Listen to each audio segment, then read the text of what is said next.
The left engine mount is located behind the engine coolant reservoir. Place a jack under the oil pan and jack it up till it touches so it will support the engine when you remove the mount. Put a piece of wood between the jack and the oil pan so you do not dent or scratch it. Remove the coolant reservoir by pulling up on it and place it out of the way. You will need to remove 6 bolts/nuts to be able to replace the mount. You may need to lubricate the bolts to get them to come loose. It was pretty hard for me to get the center nut out, so I had to remove the coolant reservoir holder.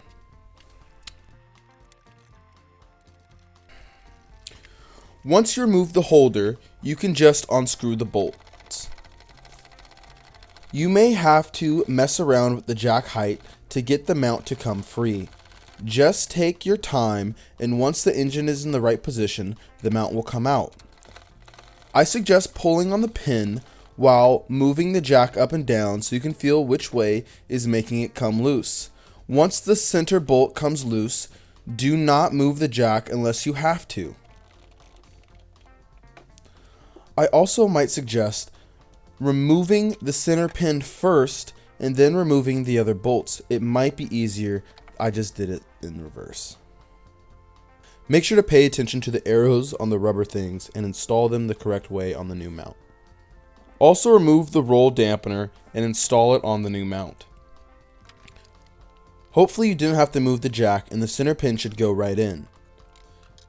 You may also, again, want to try putting in the center pin last and putting on the other bolts first. It might be easier. I just did it the other way.